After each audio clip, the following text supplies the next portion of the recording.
এই যে দীর্ঘদিন লেকগুলি যে একটি অব্যবস্থাপনার মধ্যে ছিল, এটা মাননীয় প্রধানমন্ত্রী আমাদেরকে নিয়ে কয়েক দফা বসেছেন এবং আপনাদের সদয় অবগতির জন্য জানাই যে ঢাকা নগরীতে যে কোনো বিষয় হলে সমস্ত অভিযোগের তীর যায় সিটি কর্পোরেশনের উপর।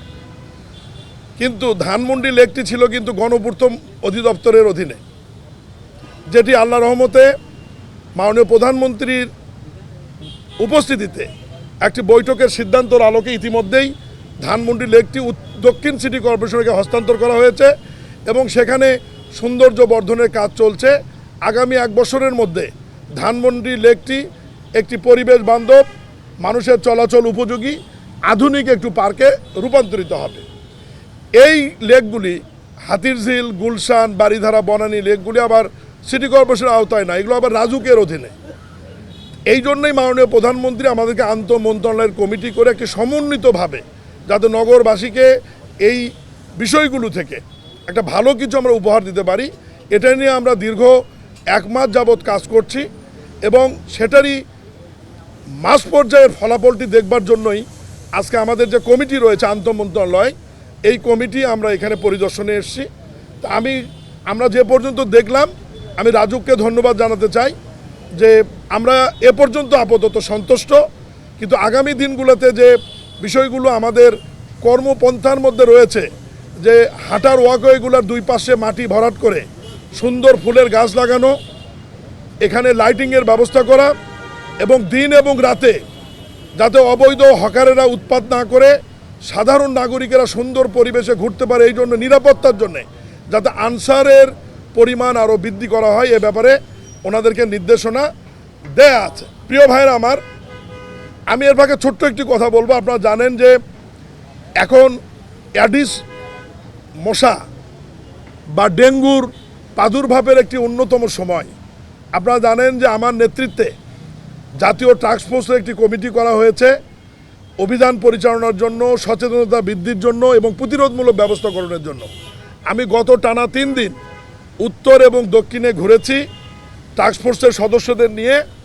আমি শুধু আপনাদের মাধ্যমে বিনয়ের সাথে নগরবাসীকে বলতে চাই যে আমরা অ্যাডিসের যে লার্ভাগুলো পেয়েছি, এটা কিন্তু সত্যিকার অর্থেই ভয়াবহ অবস্থা।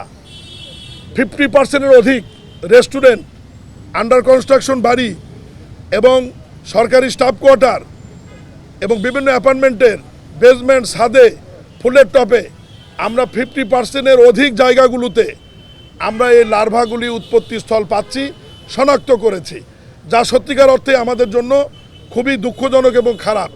এই যে রোদ বৃষ্টি, এই ওয়েদার হচ্ছে আপনার অ্যাডিসের লার্ভা উৎপাদনের জন্য সবচাইতে মোক্ষম সময়। আমি আপনাদের মাধ্যমে আজকেও আবার নতুন করে নগরবাসীকে অনুরোধ করব যে আমাদের সিটি কর্পোরেশনগুলোর স্বাস্থ্য বিভাগের সীমাবদ্ধতা আছে, এটা আমরা অস্বীকার করছি না। আমাদের জনবলের ঘাটতি আছে, আমরা চেষ্টা করছি, লিফলেট বিতরণ করছি, আমরা ট্যাবলেট দিচ্ছি, বাড়ি বাড়ি আমরা লোক পাঠাচ্ছি। এর বাইরে সোসাইটির মাধ্যমে, অ্যাপার্টমেন্টের মালিক সমিতি এবং রিহাবের মাধ্যমে এবং বিশেষ করে গণপূর্তকে অনুরোধ করব যে আপনাদের যে স্টাফ কোয়ার্টারগুলো আছে, এগুলো খুবই ভয়াবহ অবস্থা। এগুলোতে নিজেদের এলাকাটি পরিষ্কার করতে হবে। কালকে আমরা উল্লেখযোগ্য কিছু জিনিসের মধ্যে লার্ভা পেয়েছি, যেমন ডিমের খোসা, এটা আমরা উদ্ধার করেছি, এর মধ্যে প্রচুর লার্ভা পেয়েছি। ডাবের খোসার মধ্যে পেয়েছি। রং করার পরে যে রঙের ডিব্বা, এটা অনেকে ফেলিয়ে দেয়, ওই ডিব্বার মধ্যে যে পানিটি ছিল এর মধ্যে আমরা লার্ভা পেয়েছি। এর মধ্যে ওয়ান টাইম যে গ্লাসগুলি, এর মধ্যে আমরা লার্ভা পেয়েছি পানির মধ্যে। এরপরে টায়ার, আমরা বেসমেন্টে গিয়ে দেখি যে গাড়ির টায়ার তারা খুলে রেখেছেন এবং সেই টায়ারের মধ্যে পানি। তারপরে অনেক সময় কমোড, বাসার কমোড বা প্যান যেগুলো চেঞ্জ করা হয় অ্যাপার্টমেন্টের, সেগুলো রাখা হয়, ওর মধ্যে পানি গিয়ে এর মধ্যে আমরা লাভার, মানে আমি কয়েকটা জিনিস বললাম যে যেগুলো আমরা পেয়েছি। এবং আধুনিক কিছু রেস্টুরেন্টে সৌন্দর্য বর্ধনের জন্যে অনেক প্লেটের উপরে সুন্দর কিছু রেখেছেন, কিন্তু ওই সৌন্দর্যের নিচে যে পানিটা আছে এর মধ্যে আমরা লার্ভা পেয়েছি। এবং আমরা গতকাল জরিমানা করেছি, অনাদায়ে সাজা দিয়েছি ম্যাজিস্ট্রেটের মাধ্যমে। এগুলো আসলে প্রতীকী, জাস্ট মানুষকে সচেতন করার জন্য। আপনাদের মাধ্যমে আবারও অনুরোধ করব, ইতিমধ্যে অনেক ডেঙ্গু রোগী আমাদের বিশেষায়িত মহাখালী হসপিটালে ভর্তি হয়েছে এবং আপনার রিপোর্টে দেখেছেন যে গত পরশু দুঃখজনকভাবে 2 জন মারাও গিয়েছে। আমি এই ব্যাপারে সবচাইতে বেশি ভূমিকা আপনারা পালন করতে পারবেন। আমি আপনাদেরকে গত 3 দিনের মতো আজকেও বিনয়ের সাথে অনুরোধ করব যে আপনারা এই বিষয়টা নিয়ে একটু বেশি প্রচার করবেন।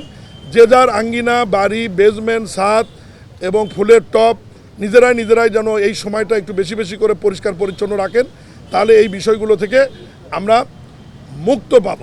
আমি আপনাদেরকে আরেকটা কথা বলি, এই ঢাকা শহর সহ বাংলাদেশের পরিষ্কার পরিচ্ছন্নতা লেকগুলি নিয়ে মাননীয় প্রধানমন্ত্রী দায়িত্ব নেওয়ার পর থেকে কমপক্ষে 15 থেকে 20 বার আমাদের নিয়ে বসেছে দফায় দফায়, এবং ওনার একটা স্পষ্ট বক্তব্য যে আমরা বাংলাদেশকে সিঙ্গাপুর বানাবো না, আমরা বাংলাদেশের ইউরোপের কান্ট্রিও বানাতে চাই না, কিন্তু একটা বসবাসযোগ্য বাংলাদেশ করতে চাই, বসবাসযোগ্য নগরী করতে চাই, যে যেখানে ময়লা আবর্জনা একটা সিস্টেমের মধ্যে থাকবে, যেখানে মানুষ চলাচল করবে, ফুটপাতে রাস্তায় ময়লা থাকবে না। এবং দিনরাত কিন্তু উত্তর এবং দক্ষিণ সিটি কর্পোরেশন, রাজুক, গণপূর্ত বিভাগ আমরা সমন্বিতভাবে ওয়াসা আমরা কিন্তু কাজ করছি। এবং শনিবার করে আমাদের একটা ক্লাস প্রোগ্রাম ধরা আছে, প্রত্যেক শনিবারে উপজেলা লেভেলে স্কুল কলেজগুলি পরিষ্কার পরিচ্ছন্নতার একটা কর্মসূচি জাতীয়ভাবে দেওয়া আছে, যে কমিটিরও আমি প্রধান, মাননীয় মন্ত্রী ওই কমিটির মেম্বার আছে, যে প্রত্যেক শনিবারে স্কুলের পক্ষ থেকে স্কুল কলেজগুলো পরিষ্কার পরিচ্ছন্ন রাখতে হবে, ওয়াশরুম, ক্লাসরুম একদম ম্যাসিভ আকারে, এবং সেটা এখনও কিন্তু চলমান আছে। এবং আপনাদের একটু খোঁজখবর নিতে হবে যে স্কুলগুলো আমাদের সেই নির্দেশনা পালন করছে কিনা, না করলে গিয়ে জিজ্ঞাসা করতে হবে যে আপনাদের তো কেন্দ্র থেকে, শিক্ষা মন্ত্রণালয় থেকে চিঠি দেওয়া আছে, তাহলে এটা আপনারা কার্যকরী করছেন কিনা।